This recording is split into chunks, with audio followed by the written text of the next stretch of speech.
ये धरती ऋषि मुनियों की धरती है, अयोध्या प्रांत की धरती है, महात्मा श्रवण की, मातृ और पितृभक्ति की धरती है। अनेक सिद्धों, संतों, ऋषियों ने अपनी पवित्र साधना से इस धरती को पवित्र किया। तो भारत माता के तमाम सपूतों ने भी भारत की सीमाओं की रक्षा करते हुए देश की आजादी के आंदोलन में और आजादी के उपरांत भी अपना सर्वस्व बलिदान भारत के लिए किया, भारत की माटी के लिए किया। यह कर्म साधना की धरती है, श्रम साधना की धरती है, और इसीलिए तो यहां का अन्नदाता किसान भी अपनी मेहनत से देश के विकास में अपना योगदान दे रहा है। बहन और भाइयों, ऐसी पावन धरा को कोटि कोटि नमन करते हुए आप सभी उपस्थित बहन और भाइयों का अम्बेडकर नगर वासियों को बधाई देते हुए अपनी मैं इस अवसर पर अभिनंदन करता हूं, स्वागत करता हूं। बहन और भाइयों, ये विकास की परियोजनाएं आज जो आपको प्राप्त हो रहे हैं इतनी आसानी के साथ, आज जो सुरक्षा का वातावरण है, आज जो विकास गांव गांव तक पहुंचने के साथ जुड़ रहा है, क्या ये 2017 के पहले भी संभव था क्या? बहन और भाइयों, 2017 के पहले का उत्तर प्रदेश आप सबसे किसी से भी अछूता नहीं है कि क्या उत्तर प्रदेश के अंदर था, क्या उत्तर प्रदेश के अंदर होता था 2017 के पहले। यही उत्तर प्रदेश है जहां पर हर जिले में समाजवादी पार्टी और कांग्रेस के नेतृत्व में पलने वाले माफियाओं की समानांतर सरकारें चलती थी। ये अम्बेडकर नगर में भी चलती थी। याद करिए, हिंदू जागरण मंच के अध्यक्ष, टाडा जनपद के ही निवासी हमारे एक प्रमुख कार्यकर्ता की हत्या यहां होती है और कोई सुनवाई नहीं होती, कोई सुनवाई नहीं हो रही थी। तब भी मुझे आंदोलन करने के लिए अम्बेडकर नगर जनपद में आना पड़ा था। तब भी हम लोगों ने आंदोलन किया था उस माफिया के खिलाफ और समाजवादी पार्टी की सरकार की अराजकता के खिलाफ।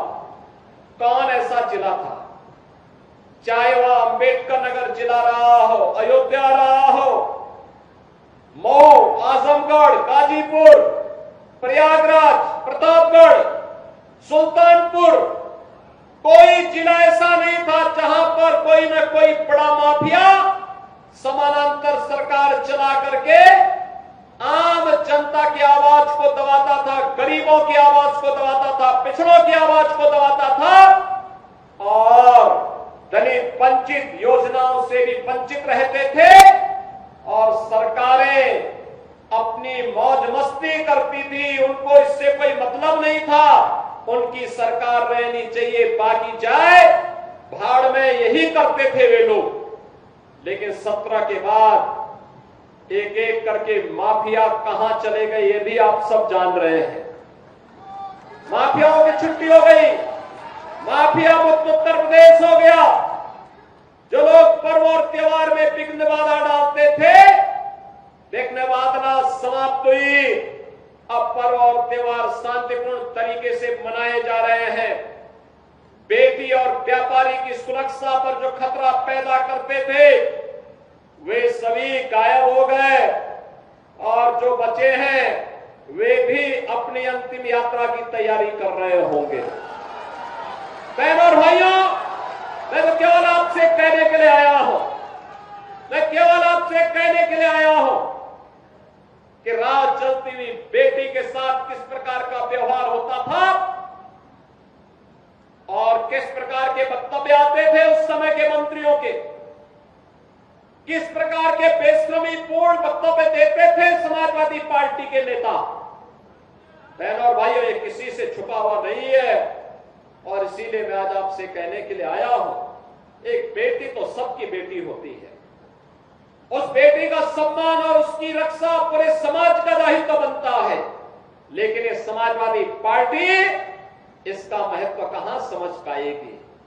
यहां तो गुंडों की भरपूर फौज खड़ी थी, उनको लेकर के लोग चलते थे, उनको अपना शागिर्द मानते थे।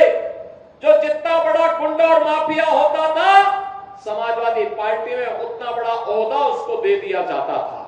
और समाजवादी पार्टी के लोग इसी में गौरव से बोलते थे कि देखिए ये गुंडा हमारा इस जिले को संभालेगा। उनको नहीं पता था कि जनता अगड़ाई लेगी, एक गुंडे और माफिया एक एक करके यमलोक की यात्रा के लिए प्रस्थान कर जाएंगे और जनता जनार्दन के साथ अन्याय का हिसाब चुकता होगा। याद करिए 17 के पहले, याद करिए 17 के पहले पुलिस पहले भागती थी, पीछे पीछे गुंडे दौड़ाते थे। आज 17 के बाद उल्टा हो गया है, अब गुंडा और माफिया भाग रहा है, पुलिस उसको दौड़ा रही है। और अगर उसने कहीं कोई दुस्साहस किया तो फिर वहीं पे राम नाम सत्य है, यह भी तय हो जाता है। बहनों और भाइयों, सरकार चलाने के लिए जज्बा चाहिए, सरकार चलाने के लिए दिल भी चाहिए और दिमाग भी चाहिए। सत्ता वरासत में मिल सकती है, बुद्धि वरासत में नहीं मिलती है, दिमाग भी विरासत में नहीं मिलता है। ये जो लोग सत्ता को अपनी पपौती मानते थे, वे लोग आज समझने लग गए हैं अब उत्तर प्रदेश में कभी उनको वापस नहीं आना है, इसलिए षड्यंत्र करने का प्रयास कर रहे हैं, अराजकता पैदा करने का प्रयास कर रहे हैं। उनका विकास से कोई लेना देना नहीं, उनका रोजगार से कोई लेना देना नहीं, उनका अन्नदाता किसानों से कोई लेना देना नहीं, बेटी की सुरक्षा हो इससे उनका दूर दूर का कोई रिश्ता नहीं, उनको व्यापारी का सम्मान हो इससे भी कोई दूर दूर तक रिश्ता नहीं। और तो आप देखते होंगे जब उनके किसी एक माफिया शागिर्द को, किसी डकैत को जो पुलिस मुठभेड़ में मारा जाता है, जब मारा जाता है तो इनकी दुखती हुई नस पर जैसे पुलिस ने उंगली रख दी हो, तब ये चिल्लाने लगते हैं। आप मुझे बताओ जो डकैत पुलिस मुठभेड़ में मारा गया, जो मारा गया, अगर वह डकैत जैसे हथियारों का प्रदर्शन करते हुए डकैती डाल रहा है, वहां ग्राहक भी बैठे हैं, ग्राहकों को खड़ा करके एक तरफ करके अगर गोली मार देता तो क्या उनकी जान को ये समाजवादी पार्टी वापस कर पाती क्या? कर पाती क्या? और वो किसी भी जाति के हो सकते थे, ग्राहक वो यादव भी हो सकता था, दलित भी हो सकता था, किसी भी जाति का हो सकता था, क्योंकि किसी को बेटी की शादी करनी होती है, किसी को कोई विदाई में कोई जेवर देना होता है। जेवर की परंपरा हमारे इतिहास का एक महत्वपूर्ण कार्य का हिस्सा है, मांगलिक और एक शुभ कर्म का हिस्सा माना जाता है। और अगर जेवर खरीदने के लिए किसी शराब और किसी सुनार के घर में व्यवसायिक प्रतिष्ठान में कोई ग्राहक गया है और उस ग्राहक के साथ लूट हो, उस व्यापारी के साथ सरेआम लूट हो, डकैती डाल करके करोड़ों रुपए की डकैती डाल दी जाए, अगर डकैत हत्या करके भाग गया और पुलिस के पास सुराग नहीं मिलती तो यही लोग बोलते देखिए साहब अराजकता है। और अगर पुलिस ने पकड़ लिया, कार्रवाई कर दी और फिर मुठभेड़ में, आपसी मुठभेड़ में डकैत मारा जा रहा है, तो समाजवादी पार्टी को बुरा लग रहा है, कह रहे साहब ये नहीं होना चाहिए था। तो क्या होना चाहिए था? पूछना चाहिए, थोड़ा पूछिए इन लोगों से क्या होना चाहिए था। क्या एक निषाद बेटी के साथ जो इन्होंने अयोध्या में, क्या समाजवादी पार्टी के नेता ने, क्या ये ठीक था? क्या एक निषाद बेटी की इज्जत के साथ खिलवाड़ समाजवादी पार्टी के लोग करते हैं? हमारा मंत्री डॉक्टर संजय निषाद करके उस बेटी की हालत देख करके रो पड़ा था और इस कह रहा था ये है निषादों के साथ समाजवादी पार्टी का कृत्य। लेकिन ये बेशरम लोग हैं, तब भी उस अपराधी के खिलाफ कार्रवाई हो इसके लिए समाजवादी पार्टी तैयार नहीं थी। उनके लोग तब भी बचाव कर रहे थे, कह रहे थे कि नहीं नहीं ये तो निर्दोष है। अरे निर्दोष क्या है, सब कुछ तो उसका प्रमाणित हो चुका है और उसके बाद भी निर्दोष बोलते हैं उसको। कन्नौज में जो किया इनके नेताओं ने एक नाबालिग बेटी के साथ, और उसके बाद भी उसका बचाव कर रहे हैं, उसके बाद भी उसका बचाव कर रहे हैं। क्या ये सही था क्या जो कन्नौज में इनके नेता कर रहे थे? क्या ये सच सही था क्या?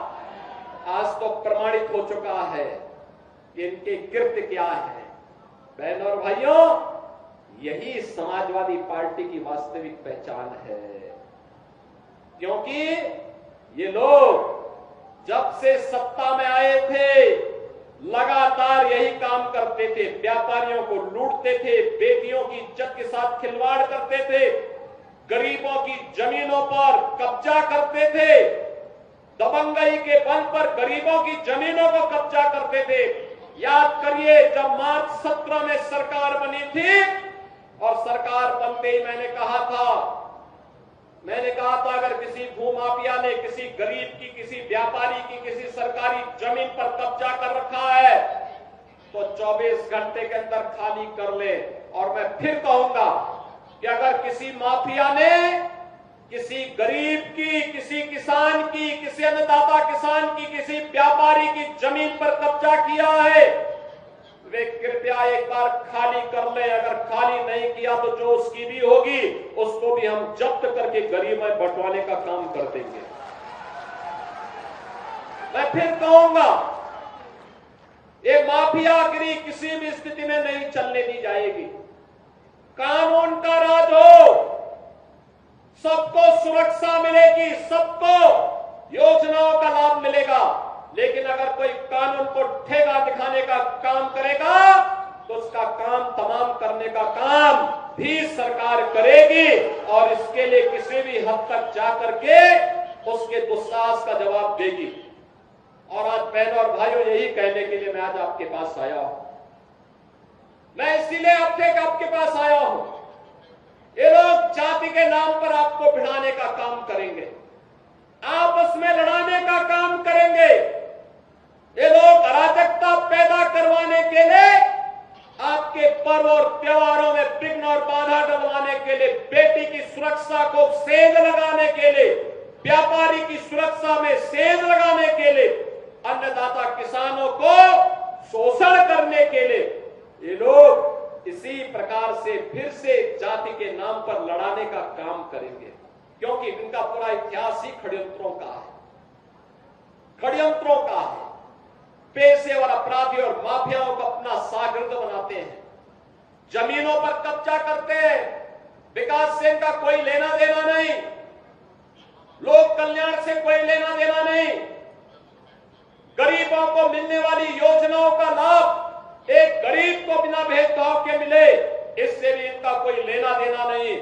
एक केवल और केवल पेशेवर अपराधी है और इन पेशेवर अपराधियों के साथ उतनी ही शक्ति से निपटने की तैयारी हमारी होनी चाहिए। और उसी के लिए आज मैं आपके पास आया हूं आपसे कहने के लिए कि बहनों और भाइयों, इस समय जब हम सबको एकजुट होकर के विकास की इस प्रक्रिया का हिस्सा बनना चाहिए।